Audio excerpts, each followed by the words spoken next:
Salut!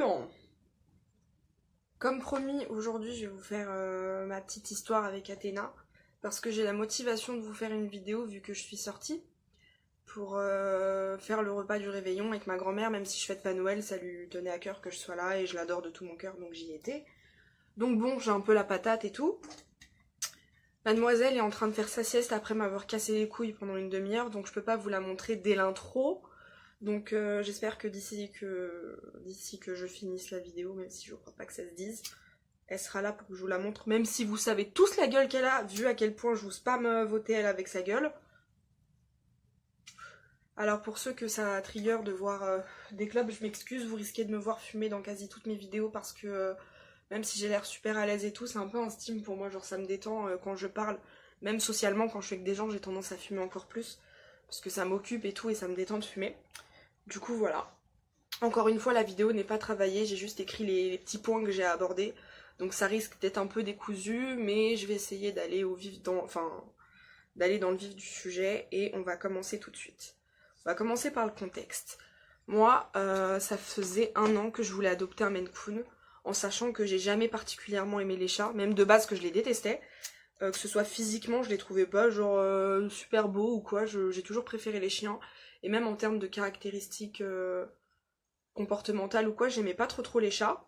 Mais les Maine Coon et les Sphinx, ce genre de chats un peu plus atypiques, j'adorais. Et surtout les Maine Coon, quoi, j'ai un coup de cœur pour ces chats-là. Et en fait, ça coûte la peau du cul un Maine Coon. C'est pour, il y en a pour 1 200 €. Donc c'est pour ça que ça faisait déjà 1 an que j'en voulais. Et moi, vu que j'ai une addiction à la dépense, dès que j'avais mis un peu de côté pour l'acheter, j'aime pas dire ça. Ça s'achète pas un chat. De toute façon, j'ai changé de conviction depuis, donc je vous le dirai à la fin. Mais bah, je le dépensais, du coup, j'avais jamais assez d'argent pour avoir mon Maine Coon. Et, euh, et du coup, voilà, je le voulais très fort, mon Maine Coon. J'avais trop hâte de l'avoir. Je savais déjà comment je l'appellerais, quelle couleur je voulais, etc. Et le jour où Athéna est arrivée dans ma vie, j'allais super mal. J'allais tellement mal et j'avais besoin d'un signe de l'univers pour me dire tiens-toi, accroche-toi, bats-toi parce que la vie en vaut la peine.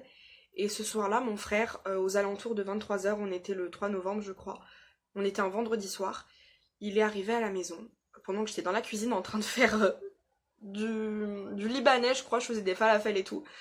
Et il arrive avec un chat dans une serviette sale comme ça et vite, j'ai trouvé un chaton, faut qu'on le lave et tout. Et moi j'étais affolée, genre what the fuck, il se passe quoi et tout. Et en gros il avait trouvé, enfin en fait il était dans la cité dans laquelle j'habitais avant, qui est pas loin de chez moi. Il était, il a vu en fait un tout petit chaton courir comme ça et il l'a suivi parce qu'il a trouvé ça étrange et il l'a plus vu d'un coup. Et puis du coup il a essayé d'être attentif et il a entendu pleurer, genre des miaulements vraiment qui ressemblent à des pleurs. Et en étant un peu attentif, il a remarqué que ça venait du moteur d'un scooter. Du coup, bah, je sais pas comment il s'est démerdé, mais il a réussi à le récupérer du moteur. Et elle était toute dégueulasse, recouverte d'un truc noir. Moi, je m'y connais pas en scooter machin bidule, donc je sais pas c'était quoi comme liquide. Mais elle était toute noire, toute dégueulasse. Et du coup, il l'a ramenée. Et vu que nous, on n'y connaissait rien en chat, on savait pas comment la laver ou quoi. Et de toute façon, mon frère, il en fait qu'à sa tête. Donc quand je lui ai dit... Enfin, je savais que leur mettre du savon pour humain normal, c'était pas bon. Mais il m'a pas écouté, il l'a lavé avec du genre, en plus le pire truc, Tahiti, même pas bio, il l'a lavé avec ça. Bon, c'est tant pis, mais au moins après elle était propre. Et on l'a bien rincée, donc même si elle se léchait, elle léchait pas les trucs dégueulasses qu'il y a dans le savon. Et ensuite, euh, il avait décidé que c'est lui qui la garderait parce qu'il adore les chatons.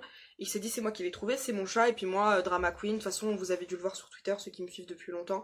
J'ai commencé à chialer en mode ouin, ouin, moi je voulais un Maine Coon, ça fait 1 an que je me bats pour l'avoir. Lui c'est un connard, bim il trouve un chat, ça tombe du ciel, il l'a gratuit alors que c'est moi qui voulais un chat et tout. De toute façon la vie elle est injuste et tout, c'est mieux que je crève et tout. Et en fait, ce qui s'est passé c'est que j'ai pris Athéna dans mes bras. Je voulais pas la prendre, justement. J'ai dit, j'ai peur de la prendre, de m'accrocher en mode coup de cœur à elle, et qu'elle soit pas à moi. Moi, si c'est son chat, je veux pas le voir, je m'en occuperai pas, c'est mort. Et en fait, c'était plus fort que moi, je l'ai prise dans mes bras une seule fois, je l'ai regardée. Et je vous jure, de ma vie, j'ai jamais eu un coup de cœur pareil. J'ai eu un coup de cœur, mais ça m'a foudroyée. À ce moment-là, je savais que ça allait être mon chat, ma fille, mon bébé. Et je me suis dit, non, c'est pas possible que ce soit mon frère qui le garde, c'est mon chat et tout. Et j'ai parlé à ma mère, j'ai dit, parle avec ton fils parce que il sera incapable de s'occuper d'elle, il est dehors toute la journée, il est irresponsable. Et moi, c'est pas moi qui vais gérer la merde, genre lui il est là juste pour les câlins et moi je m'occupe de tout le reste, du côté financier et tout et tout. Donc bref, elle a réussi à le convaincre et il a dit bon ok, laisse-le pour Charlie. Et du coup, bah c'était officiel, c'était mon chat. Mais il restait un point auquel on n'avait pas pensé sur le moment. Ce chat pouvait déjà appartenir à quelqu'un et la seule manière de savoir c'était en l'amenant chez le veto pour voir si elle avait une puce et tout avec le nom de son propriétaire machin. Pour ça, on était obligé d'attendre le lundi parce que, comme je vous ai dit, on était vendredi soir et le week-end, bah, il n'y avait pas de veto à moins qu'on aille aux urgences, mais on n'allait pas aller aux urgences, de toute façon, on n'avait pas les moyens et tout. Donc, voilà pour son arrivée. Ah oui, elle était affamée, forcément, donc déjà, on lui a donné de l'eau. Le temps de trouver de la bouffe. On savait que c'était pas bon de lui donner du thon ou du poulet ou quoi, parce qu'elle était trop petite, même si on connaissait pas son âge, vu son poids. On l'avait pesée avec ma balance de cuisine. Vu son poids, on savait qu'elle avait un mois et demi à peu près, et qu'elle était trop jeune pour manger ça. Du coup, on s'est dit, il faut qu'elle mange un truc facile à manger. On a réussi à trouver comment ça s'appelle, des sachets de poulet, là, humides, des sachets liquides. Mais pour chat adulte, malheureusement, on a trouvé que ça. Donc, elle s'est nourrie de ça pendant les 3 jours du week-end où on l'a gardée. Et je lui avais fabriqué une litière avec un carton dans lequel j'avais mis plein de papier journal. Pas ouf parce que l'encre qu'il y a dedans et tout c'est pas bon, mais bon on avait que ça, on n'avait pas de chat, donc on n'avait pas de matos pour les chats et personne pour nous donner quoi que ce soit qu'on connaisse. Donc déjà pendant les 3 jours, voilà avec quoi elle a survécu. Ensuite, c'est là que vient le pire moment, la première nuit. La première nuit, elle fut terrible. On est entré dans ma chambre à 23h. Jusqu'à 8h du matin, elle m'a cassé les couilles. Je dis ça, ça peut paraître méchant. En vrai, j'étais angoissée parce que c'était la première fois que j'étais avec un chat. Je connaissais rien du tout au chat. J'étais paniquée. Sur Twitter, je demandais à tout le monde, mais elle pleure, elle fait ça, elle réagit comme ça, qu'est-ce que je dois faire et tout. Et en fait, elle a passé sa nuit à pleurer et à se cacher derrière mon armoire. Et malgré ça, genre, elle avait son petit côté aventurière. Elle sautait partout et tout. Elle avait peur, mais pas plus que ça. Et je me suis dit, putain, ce chat... il déconne pas, tu vois, genre... Pas mal, j'étais étonnée par elle. Elle a fini par être fatiguée, et en fait, quand elle voulait dormir, elle venait sur moi, naturellement. Du coup, je la prenais comme ça. Elle dormait pendant 20 minutes, du coup, moi, je m'endormais. Pouf, elle se réveillait, miaou, miaou, miaou, miaou, elle me cassait les couilles. Du coup, je la ramenais devant sa gamelle pour qu'elle mange, elle voulait pas manger. Devant l'eau pour qu'elle boive, elle voulait pas boire. Elle a pissé sur mon lit. J'étais contente. Puis ensuite, elle est partie se réfugier encore et a pleuré pendant je sais pas combien de temps. Et rebelote, dodo 20 minutes, pipi sur mon lit, pas vouloir manger, pas vouloir boire. Bref, de 23h à 8h du matin, c'était comme ça. Donc j'ai pas pu dormir en fait, parce que dès qu'elle faisait une sieste, bah moi 20 minutes qui suis insomniaque, il me faut 2 heures pour m'endormir. Donc le temps qu'elle dorme, moi j'avais pas eu le temps de m'endormir. J'étais complètement crevée.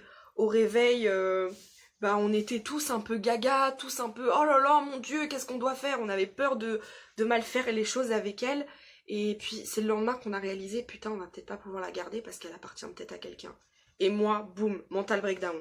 Parce que en une nuit, je m'étais déjà attachée à elle et j'étais en mode, mais si elle a quelqu'un, je suis dévastée. Parce que dans la nuit, je l'ai appelée Athéna. Je savais. C'est pas moi qui ai choisi son nom, c'est elle. Elle m'a regardée comme ça et elle m'a dit, moi c'est Athéna. Si t'es pas contente, c'est pareil. Genre vraiment. Ce chat, c'est la sagesse et la guerre. Genre vraiment, c'est Athéna. Après, je fais la meuf et tout, moi, comme je suis pas trop, je m'y connais pas trop en mythologie et tout. En vrai, Athéna, c'est peut-être beaucoup plus que ça, mais pour moi, Athéna, c'est juste la sagesse, la guerre. Voilà, je connais pas les caractéristiques de cette déesse plus que ça. Il s'est avéré avec le temps que finalement, c'est aussi une diablesse. Elle est très vicieuse. Bref. C'était ma petite Athéna et tout, mais je refusais de l'appeler Athéna d'ici le lundi, en fait on avait pris rendez-vous chez le veto le lundi, mais je refusais de l'appeler Athéna parce que j'avais peur justement qu'elle soit pas à moi, et qu'en l'appelant Athéna, je créais un lien encore plus fort, alors que j'avais déjà créé un lien, et en 3 jours, j'avais créé un lien si fort.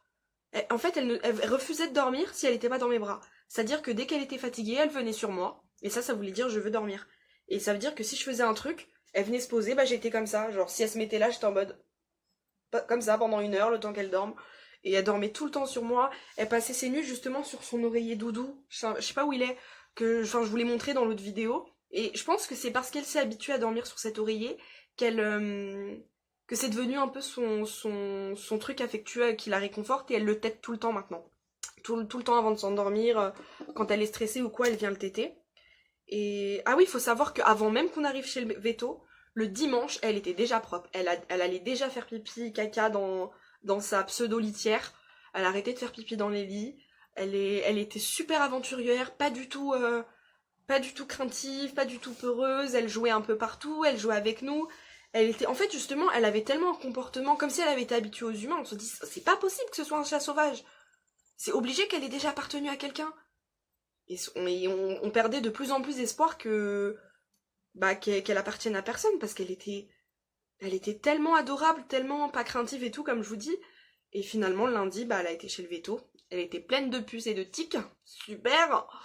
Et puis elle appartenait à personne. Du coup moi sur le moment j'étais en mode le chat, le veto m'a dit ça, j'avais le chat dans les bras. J'ai regardé ma mère comme ça et j'ai dit il est à moi. Et genre je réalisais pas, genre j'étais pas en mode yes, j'étais juste en mode j'ai un chat, genre, what the fuck? Il a fallu que je rentre chez moi pour sauter de joie et j'ai pleuré. J'ai pleuré, oui, j'ai pleuré, oui, j'ai pleuré. Et j'étais trop contente.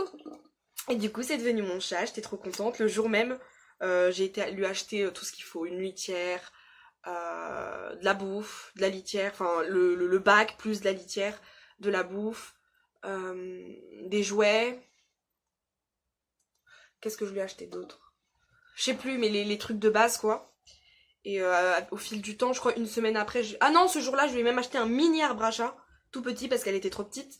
Après, avec le temps, je lui ai acheté le gigantesque arbre à chat que je vais essayer de vous montrer vite fait. Hop, voilà celui-là. D'ailleurs, elle est en train de dormir dans le panier, ici, là. Hop. Et mon Dieu, désolée, je vous ai fait tomber. Et vu que je suis nulle en montage, et ben vous allez voir ça dans la vidéo. Et mon cendrier il est parti en couille. Désolée. Hop. C'est gênant. Du coup. Veto, connexion, caractère. Ok. Connexion. Comment c'est fait? Enfin, le lien qu'on a eu déjà, très vite elle a choisi sa maîtresse. Moi. Je pense que c'est tout con, hein, mais c'est le premier jour où elle est arrivée, c'est moi qui ai fait le rôle de sa maman, qui a remplacé ce rôle-là, donc forcément elle s'attachait à moi très vite. Et puis très vite elle a commencé à me suivre partout, et a vraiment en fait communiqué avec moi d'une façon... Enfin moi qui suis une sorcière, je sentais qu'il y avait quelque chose de plus intense que juste un lien très fort entre une maîtresse et son chat. Je savais qu'il y avait quelque chose de plus intense, et c'est pour ça que j'ai compris qu'en fait c'était mon... Je sais plus comment on dit. Mon familier. Voilà, je sais qu'Athéna c'est mon familier. Et pour la petite anecdote, le jour où j'ai monté son grand arbre à chat, j'ai pété un plomb parce qu'il y a un truc que j'arrivais pas à faire et j'ai commencé à pleurer en mode mental breakdown. En mode putain de merde, j'ai pas de chance. Déjà, vous connaissez les trucs de la poste. C'est pas la seule chose, hein. Avec Amazon, avec Just Eat, j'ai eu plein de problèmes comme ça. À chaque fois que je commande un truc, c'est la merde, je pleurais et tout. Et Athéna, elle est venue, elle s'est posée à côté de moi. Elle a ronronné. Et genre, ça m'a apaisée tout de suite. Et juste après, j'ai réussi à faire le truc. Genre, j'ai compris où était le couac. Et c'est là que je me suis dit, putain, en fait, Athéna, elle s'appelle pas Athéna pour rien, c'est la sagesse. À chaque fois que moi, je sais pas faire un truc, elle vient en mode, oh gros, calme-toi, calme-toi, sois sage un peu, apprends de moi, fais les choses comme ça. C'est elle qui m'éduque, c'est pas moi qui l'éduque. Du coup, voilà, pour notre connexion particulière, et je l'aime de tout mon cœur, je lui donne ma vie, hein.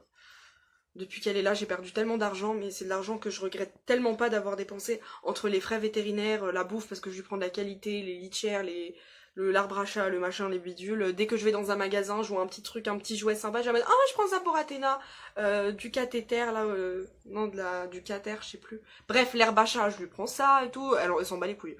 Ça l'excite, ni ça la calme, ni rien. Elle le sent en mode, ok, et elle se barre. Et oh, c'est éteint. Ah putain, les fumeurs de clopes roulées. Je sais pas si vous connaissez la sensation quand t'aspires une taf alors qu'elle est éteinte.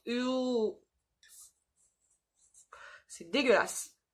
Bref, voilà un peu pour notre connexion particulière. Maintenant, au niveau du caractère, je sais aussi que c'est un peu mon âme sœur, mon familier, parce qu'on a exactement le même caractère. Et parfois, pour rigoler, je dis qu'elle est borderline, parce que je le suis. Parce qu'elle est tellement versatile, genre vraiment... Je sais que c'est un peu tous les chats qui ont leur période gros dodo, tranquillou, et qui puis après ils ont des crises d'excitation comme ça. Mais Athéna, c'est tout particulier. Elle a vraiment le même caractère que moi. Déjà, c'est une drama queen. Je vais aux toilettes, elle gratte à la porte en pleurant, en mode Miaou, oh mon dieu, tu m'abandonnes, ouvre-moi la porte. Du coup, je peux pas chier en paix, je suis obligée de lui ouvrir la porte et elle me regarde comme ça et elle est contente. Si elle est en train de dormir et qu'elle m'entend sortir de la chambre pour aller ailleurs, elle se réveille et elle me suit.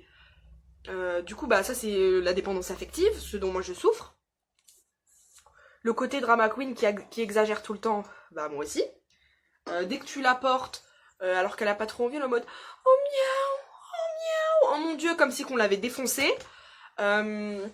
Ensuite, quel autre trait de caractère qu'elle a en commun avec moi? Ah, quand elle est énervée, oh ah, faut pas être dans sa ligne de mire, hein. Elle te défonce ta race. Oh ah mon dieu, Athéna, elle est trop agressive, hein. Elle est trop agressive. Après, ça joue sur le fait qu'elle a été sevrée trop tôt, donc elle a pas été éduquée par sa vraie mère.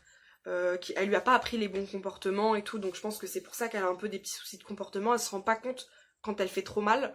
Et bah moi j'ai fait de mon mieux pour l'éduquer.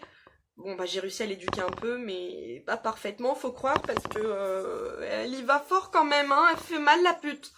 Du coup voilà. Ah désolé, là c'est pas bien. En fait j'ai eu une habitude de dire la pute en termes d'insultes pour rigoler, mais je sais que c'est pas bien pour les putes de dire ça. Du coup on va dire la petite conne, parce que je l'appelle comme ça tout le temps.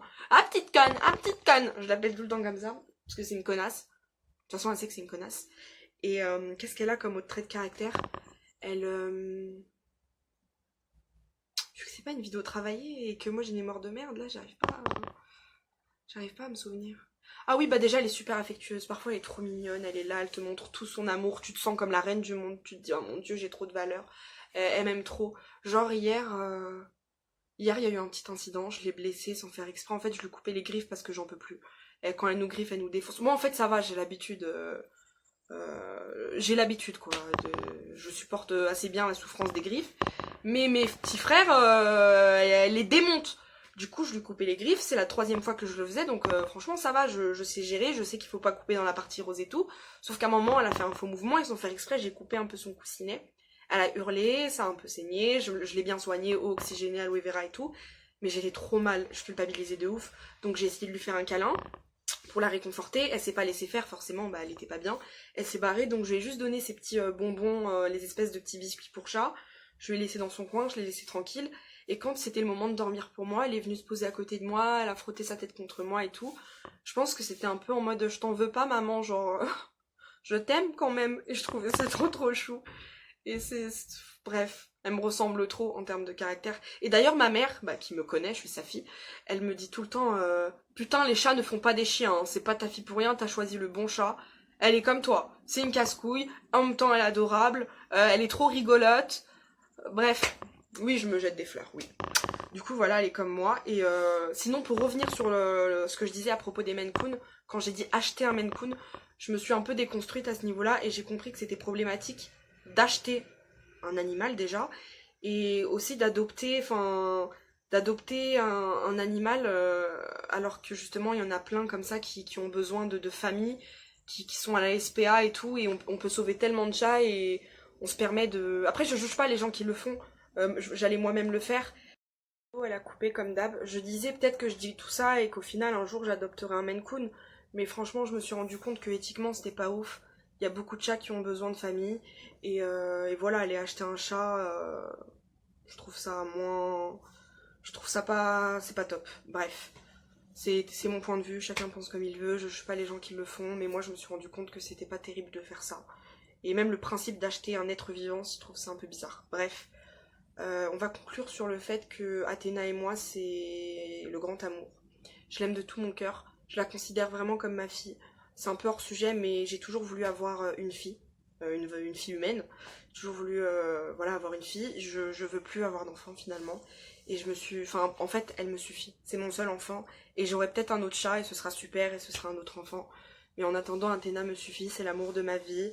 C'est mon âme sœur, c'est mon familier, c'est ma fille, ça m'émeut, je l'aime trop, c'est mon bébé. Et, et du coup voilà, je vais essayer quand même de vous faire, de vous la montrer en lui faisant un petit câlinou. Je vais aller la chercher. Du coup, voilà mon gros bébé. Regardez comme elle est belle. Oh non! Putain, qu'est-ce que c'est tout ce téléphone? Voilà, elle a envie de se barrer. T'as envie de te barrer, ma fille, mais montre comme t'es belle. Regardez comme elle est belle. Sinon, pour ceux qui l'ont vue quand elle était petite, regardez comme elle est grande maintenant. Ah, t'es grande. Ah, t'es grande, mon bébé. Miaou! Vous avez vu la drama queen? Viens dans les bras de maman. Elle adore quand... Oh, voilà. Là, elle a pas envie. Elle a pas envie. Allez, je te laisse tranquille. D'habitude, elle adore quand je la porte comme un bébé humain. Bref, du coup, je pense que la prochaine vidéo YouTube, ce sera à propos de mon trouble borderline et comment je le vis. J'espère que ça vous a plu, même si c'est encore une fois, c'était un peu décousu et que c'était pas drôle. Enfin, drôle. L'autre fois, c'était pas non plus à se taper des barres de rire, mais c'était un peu plus funny. Là, c'était pas trop drôle, mais j'espère que ça vous a un peu touché, que ça vous a plu, même si pour la plupart, vous connaissiez mon histoire avec elle. Et je crois que je suis en train de me répéter, donc on va conclure sur ça. Je suis folle amoureuse d'Athéna. Je l'aime trop. En fait, j'ai envie de faire une vidéo où je dis juste je l'aime, je l'aime, je l'aime, je l'aime, je l'aime, je l'aime, je l'aime, je l'aime, je l'aime. Mais ce serait un peu gênant. On va finir sur ça. Salut! Yo, ici la voix off. Je vous laisse une petite photo de Athéna et moi où on est trop BG parce que j'ai oublié de vous préciser que quand j'ai eu Athéna, elle était minuscule. Elle faisait la taille de ma main. Et sur la photo, ça faisait peut-être 2 semaines que je l'avais, donc elle a grandi très très vite. Et aussi, c'était pour vous dire que là, elle a actuellement à peu près 4 mois. Le vétérinaire a estimé sa naissance à le 20 août à peu près, je crois, ce qui fait qu'elle est lion. Et que, du coup, quand on l'a eue, elle avait 1 mois et demi. Voilà, c'est tout. Ah, j'ai oublié de préciser que si je l'ai appelée Athéna, c'est aussi parce que pour moi, c'était un message de l'univers qui me disait bats-toi, regarde un tout petit chat comme ça, en période où il fait super froid, elle a su se battre pour survivre, elle a eu aussi la sagesse d'arriver dans ta vie pour t'apprendre une leçon. Et c'est dans ce sens-là que je dis qu'elle a choisi son prénom elle-même, c'est que elle est plus sage que moi, quoi. Elle m'a appris plein de choses et ça me touche de dire ça maintenant parce que je suis dans une période où j'ai plus aucun espoir, où j'ai oublié ce côté de ma spiritualité. Et faire cette vidéo, ça me fait un petit rappel et j'espère que ça vous parlera aussi. Donc voilà, cette fois-ci, je vous dis vraiment salut pour de bon parce que là, faut pas déconner.